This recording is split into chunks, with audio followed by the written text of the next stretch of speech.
Assalamualaikum warahmatullahi wabarakatuh. Apa kabar pemirsa 1000 kisah yang dirahmati Allah? Semoga Allah Subhanahu wa Ta'ala senantiasa melimpahkan rahmat dan karunia-Nya kepada kita semua.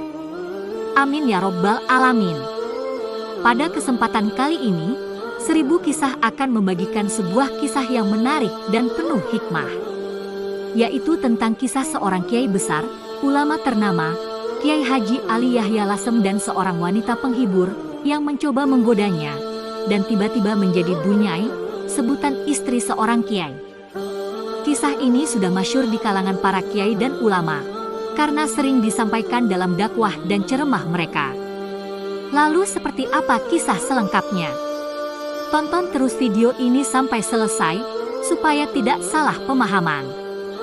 Dan jangan lupa tuliskan sholawat atas Nabi Muhammad Shallallahu Alaihi Wasallam di kolom komentar sebagai bukti dan tanda kecintaan kita kepada beliau.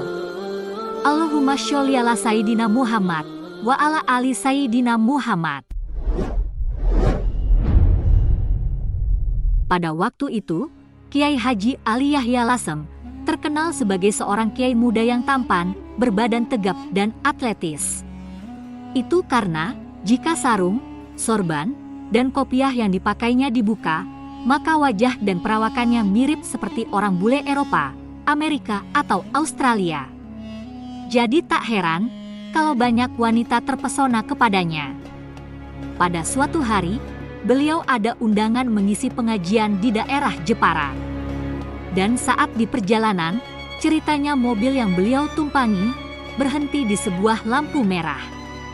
Ketika itu beliau duduk di samping sopir dengan melepas sorban dan kopiah yang dipakainya. Namun pada saat itu, tiba-tiba ada seorang wanita muda, cantik, dan seksi menghampirinya. Belakangan diketahui kalau wanita tersebut adalah seorang wanita penghibur atau PSK. Wanita penghibur itu mengira jika lelaki gagah yang di dalam mobil itu adalah turis yang banyak duit yang sedang mencari kesenangan di Indonesia. Setelah itu terjadilah percakapan di antara mereka. "Malam Om," kata wanita itu. "Malam," jawab Kiai. "Ikut dong Om, boleh ya?" "Oh, boleh. Silakan masuk." Wanita muda itu bergegas membuka pintu dan masuk ke dalam mobil. Kemudian pintu ditutup dan mobil mulai berjalan. "Mau kemana Om? Butuh aku nggak? Aku temenin sampai pagi ya Om." Sambil mengenakan sorban dan kopiah kembali, Kiai Ali menjawab dengan santai. "Oh, ini mau mengaji di Jepara. Tidak apa-apa, silakan ikut saja." Wanita itu kaget, malu dan salah tingkah. "Oh, jadi Bapak ini Kiai ya? Tadi panggil Om, sekarang panggil Pak Kiai, lucu ya?" Gumam Kiai Ali dalam hati sambil tersenyum geli. "Maaf Kiai, saya benar-benar tidak tahu. Sekali lagi maaf." Wanita itu menjadi semakin tegang dan wajahnya pucat ketakutan. Tapi Kiai Ali dengan santainya berkata, "Oh, tidak apa-apa, santai saja Mbak. Sekali-kali ikut pengajian, bagus itu. Ndak usah Kiai, saya turun di sini saja." "Enggak bisa, pokoknya kamu harus ikut. Tadi kan sampean yang bilang mau ikut, ya harus ikut." "Tapi saya kan gak pakai jilbab, Kiai." "Gampang, nanti saya pinjamkan jamaah." "Tapi saya malu, Kiai." "Loh, sampean jadi wanita penghibur saja ndak malu, kok pengajian malah malu, gimana sih?" "Aduh, bagaimana ya, saya takut Kiai." Wanita itu jadi makin salah tingkah. Tadi bilang malu, sekarang kok malah takut, sindir Kiai Ali di dalam hati. Setelah itu, dengan bijak, Kiai Ali menenangkan wanita itu, lalu berkata kepadanya, "Sudahlah, santai aja." Selanjutnya mobil pun terus berjalan, hingga akhirnya sampai ke tempat tujuan, yaitu di kota Jepara. Kebetulan suasana di tempat diselenggarakannya acara pengajian sudah ramai.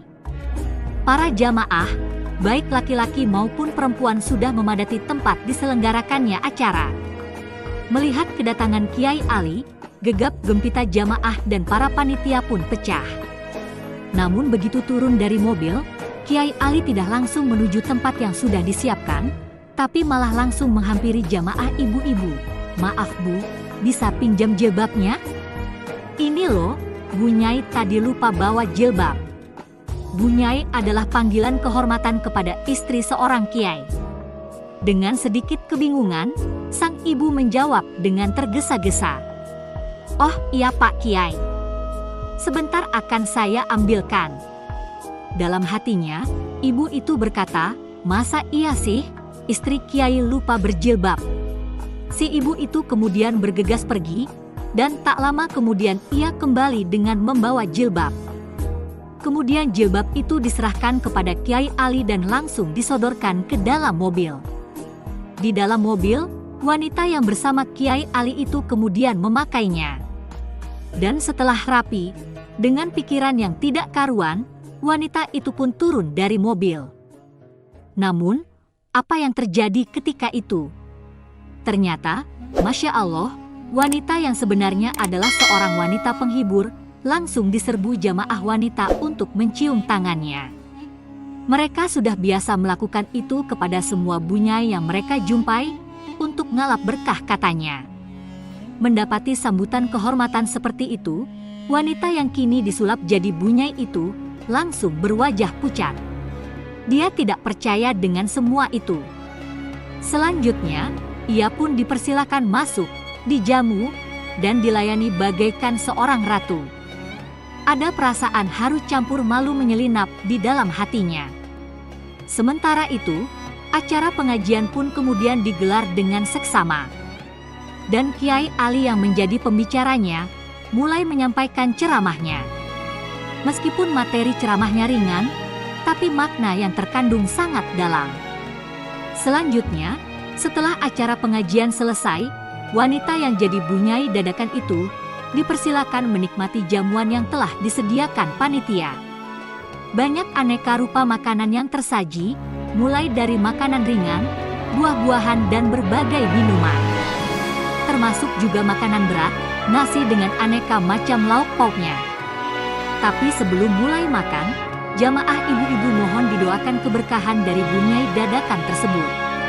Mendapati hal itu, sontak saja ia kaget setengah mati. Sebab ia merasa sudah lama tidak pernah sholat dan berdoa.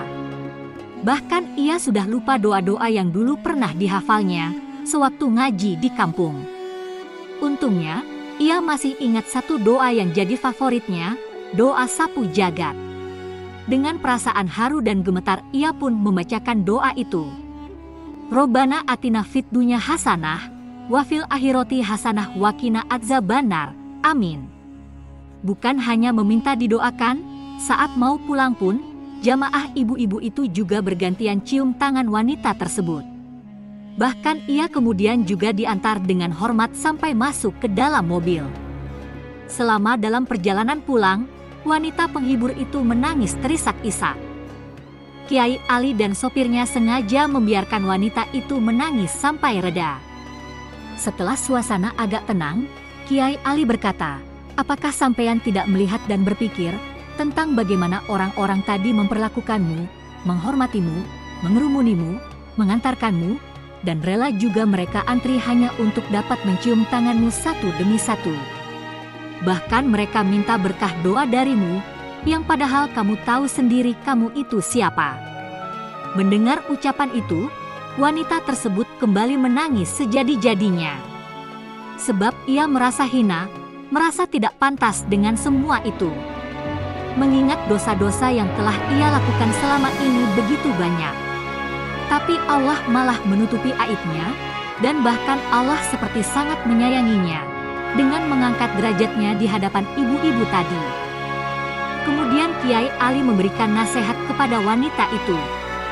"Hari ini, kamu mendapat nasihat yang mungkin sangat berharga selama hidupmu.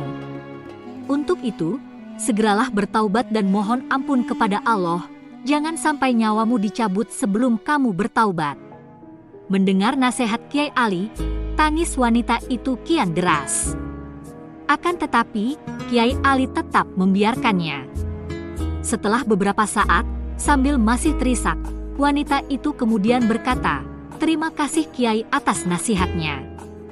Dan berkah dari kejadian ini, mulai hari ini saya bertaubat dan berhenti dari pekerjaan bejat ini. Sekali lagi, terima kasih Pak Kiai." Ucap wanita itu sambil masih terus menangis, menyesali semua perbuatan dosa yang ia lakukan selama ini. Pemirsa 1000 kisah yang dirahmati Allah. Meneladani dari kisah ini, bahwa para ulama pendahulu kita dan guru-guru kita, kiai, mubalik, mereka berdakwah dengan baik dan bijak. Mereka mengajak tanpa menginjak, menasehati tanpa menyakiti, dan menunjukkan kebenaran tanpa merendahkan derajat kemanusiaan. Semoga kisah ini bisa memberikan hikmah dan manfaat untuk kita semua. Terima kasih sudah menonton. Dan jangan lupa, bantu dukung channel ini dengan like, subscribe dan share video ini, supaya channel ini bisa berkembang dan bermanfaat untuk banyak orang. Wassalamualaikum warahmatullahi wabarakatuh.